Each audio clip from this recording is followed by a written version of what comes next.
Hello, and welcome to Lecture 1 for Introduction to Psychology. I'm Dr. Amber Hughes. In this lecture, I'm going to talk about the ways of knowing. Now, this lecture is going to supplement rather than replace the reading, so you really need to read modules 1 through 6 to give you kind of a frame of reference for what I'm going to be talking about. I'm going to be talking specifically about the psychology theories, but also kind of the history and the progression of psychology. In the book, they talk specifically about certain players in the game, right? Like William Wundt and Freud. And so I'm going to give you a way to kind of organize these people and how they came along, because this is how I think about kind of the progression of psychology, and it helps me to organize it. I'm also going to be talking more about current trends in psychology, because I feel like in a lot of these classes, we spend a lot of time talking about people who aren't really super applicable to right now. And so and what I'm going to try and do throughout this class is really talk about what's going on now and how it applies to now versus focusing more on the past. And I've got some links pulled up to show you, if you can hear that on my computer, and an ad just started. So ignore that sound. I just turned it off. Okay. Alrighty, moving on. So ways of knowing, okay?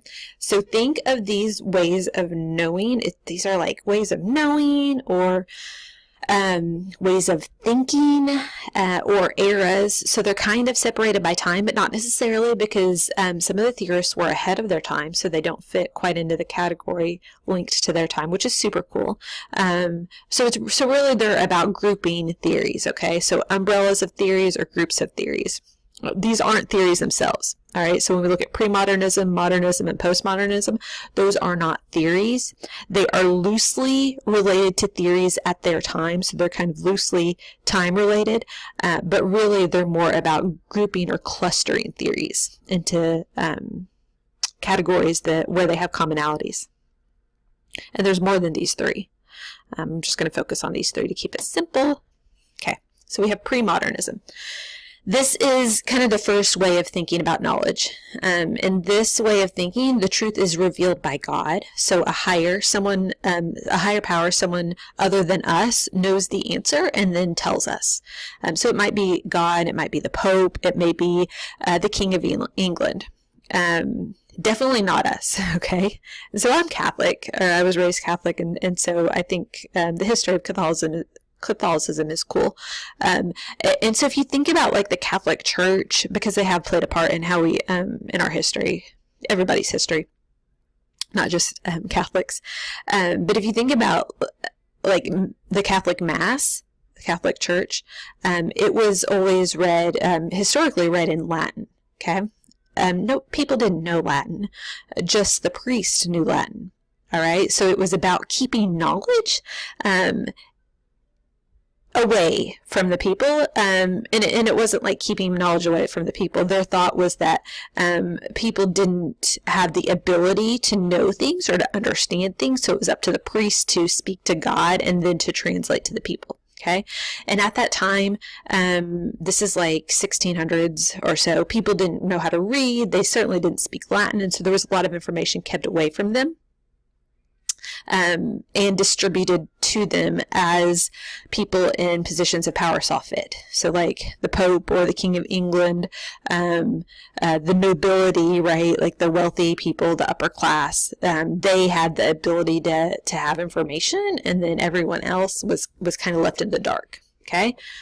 But what happened was people started to question the authority of those in authority. They started to say, why can't we read the Bible? Right? The Bible was written in Latin, and they wanted to read it. Why can't we read the Bible? Why can't we go to school? And so they started to push back against that idea that just one person or a collection of people had information. And this was the start of the Reformation. And so I've linked here to a little bit of a history on the Reformation. And it was really about information and knowledge and who had access to it. Okay, and so this is, so people started to challenge the Pope, challenge the authority of the Pope, and question the Catholic Church. and say, why can't we read the Bible? Why can't we print the Bible in English? And the printing press was something that helped bring about the Reformation because it distributed knowledge to people. It made printing books easier, and so people had more access to information. Now, not a whole lot, really, no psychology theories fit into this grouping. Okay, this just kind of sets the stage for what brought about modernism, which is where we see several psychology theories. Okay, so pre-modernism brought about modernism, right? So people were pushing back against that idea that that just a few people could have information. So that pushback brought about the rise of science. And with science, and when I talk about science, I'm talking about the hard sciences, right? So psychology is a social science, but it's not like biology or chemistry, which are considered the harder sciences. But with science, there is one true or right answer, okay? Now, psychology, again, is a social science, but it's the study of people. It's the study of understanding people and behavior, which is hard to do. All right, so you'll see a trend in psychology to kind of structure things as if it was a hard science, okay? So to really strive to know the one right answer, okay? So we're asking questions like, why do people do things the way they do? Why do people think the way they do? Can we predict, right? Can we predict behavior if we just understand the person? And so there's that idea that there's one right answer, okay? If I can put you into this category, then I can predict how you will act, right? So that's that idea of one right answer. Reason, logic, and knowledge exist independent of everything else, all right? So whenever we think about like personality theories, for example, so personality explains human behavior. Okay, it's kind of our natural way of being. It's our natural way of doing things. All right, and there are different personality theories, but these theories try to group people and try to say, okay, you fit into this category here, and because you fit into this category here, I can say that you are probably going to act in this way here, right? It's that independent, that outside grouping. All right, that idea that I, as the psychologist or as the theorist, know more about you than you do. And if I can just get enough information about you, if I can ask you the right questions, I might give you an assessment. If I can give you a personality assessment that I created based on my questions and based on my grouping of people, then I can put you into the right category.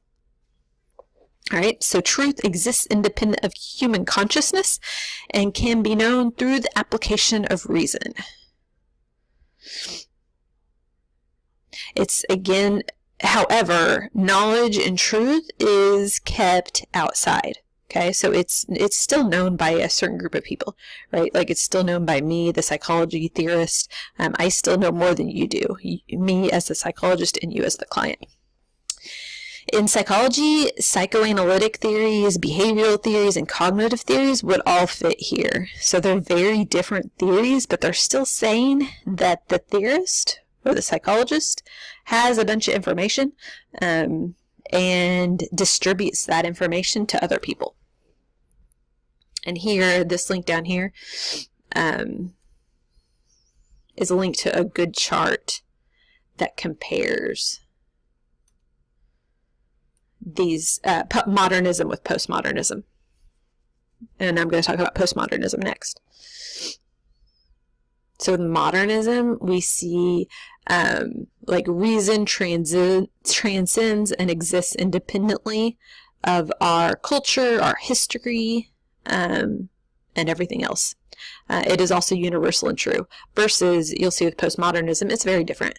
So with postmodernism, there's no universal and objective means of knowing anything. There is no one truth. Okay? All right. So with postmodernism, and this is kind of where we're at now with a lot of the newer theories coming out, they fit into this category. So with postmodernism, We consider things to be socially constructed. So knowledge is constructed through language, and our language is influenced by all of these things that make us who we are. So religion, race, ethnicity, gender, sexual orientation, education, socioeconomic status, and so on. Okay?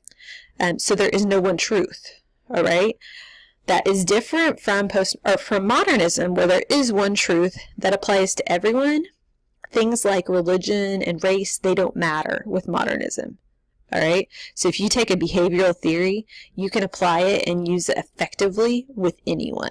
It doesn't matter if that person is white, black, lesbian, straight. Okay? It doesn't matter with these theories. It doesn't matter who you are. Those cultural things don't matter. Right? Because everyone is a person, and these theories apply to all people. Versus postmodernism says, nope, we are all very unique peoples who are impacted by all of these things. And while we have we have some ideas about things, right? So it's not saying that there's no one right answer, or that some things are fake or false. It just means that we all interpret things differently because things are socially constructed. And so I, as the psychologist, can say that, yeah, I know what is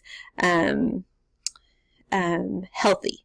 I know what is not healthy. Okay, so I can diagnose you with a disorder, but when I go to help you, I need to understand what that disorder means to you. Okay, I need to understand what this psychology term, or what this means to you specifically, because something like anxiety looks very different for me than it does for you. And so I can tell you what I think anxiety is for me, but I don't know what anxiety means for you. And so I have to understand what it means for you in order to help you best. Okay? And so, and I'm not trying to get all political, but it is what it is, right? Like, this is the world we live in. And so I want to kind of give some frame of reference, because I think this is one of the things that's really going on with our political lives today. And so what I'm doing is I'm just bringing up the Fox News website right here. And this is from the same day, same time. Okay. So you see the headline for Fox News is about Chrissy Teigen, Sports Illustrated model, gives real-time report of Tokyo-bound flight's dramatic turnaround. Okay, so apparently she was on a flight to Tokyo, and the flight had to turn around. That's Fox's big news for the day. Now we go to MSNBC. And the headline for the day is why Trump GOP receptive to Kremlin attacks on FBI. Okay, so it's about Trump and the FBI, right? Now, does that mean these two headlines, that these news stories are fake? No, right? Likely, both of them are accurate. Both of them have been well researched. We're assuming these journalists are good journalists. Okay, so we're assuming everything in these reports are true. What's different is what they're choosing to cover. Okay, and that's what social constructionism or postmodernism says. It's not that things are wrong. It's not that things are lies. It's not that information is false. It's that I'm focusing on different things because of who I am and what's important to me. Okay. So MSNBC is focusing on the Trump, the investigations on Trump, right? Versus if we look at Fox News, there's not a whole lot of information about those investigations. What there is, they're focusing on that flight that was turned around. Okay? Again, it doesn't mean that anything's false or fake. It just means that because of who we are, we're focusing on different things and different information.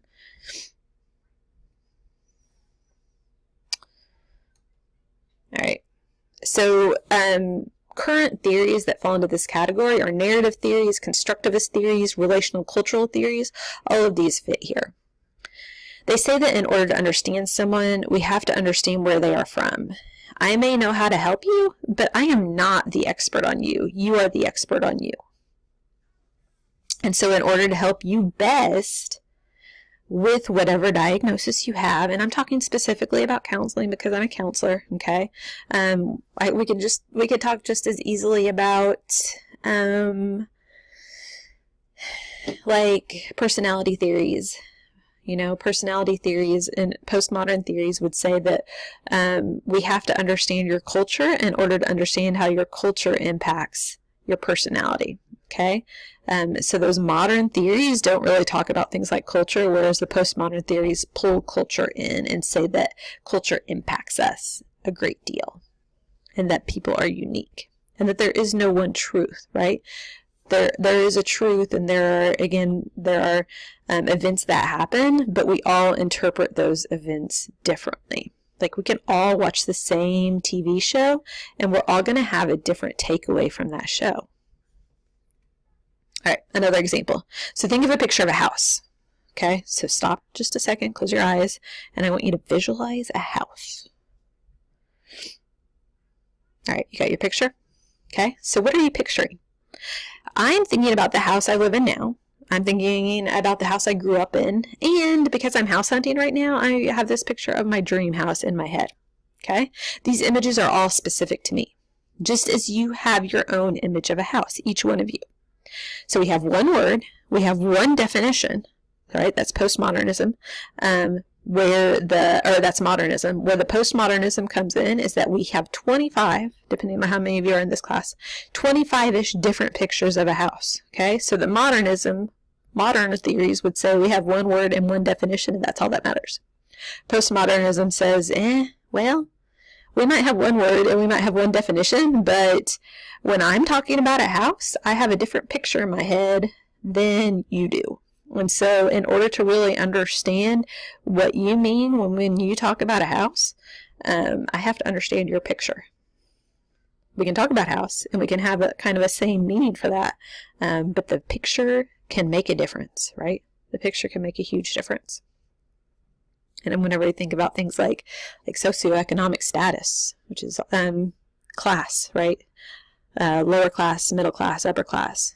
And so when we're trying to help someone, again, referring to counseling, when we're trying to help someone, I can talk about a house all day long. But if I, in my middle class house, am talking to someone who is from a lower socioeconomic status, and their picture of a house is a 2-bedroom trailer on the side of a mountain in Appalachia, it gives a very different picture, right? It gives a very different idea of how that person grew up than my version of a house, right?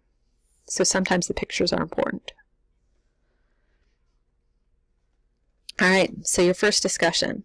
I want to do the same activity where we have describe our pictures, okay? But I also want you to apply it to the reading. So in the psychology reading, the authors introduce you to research in psychology.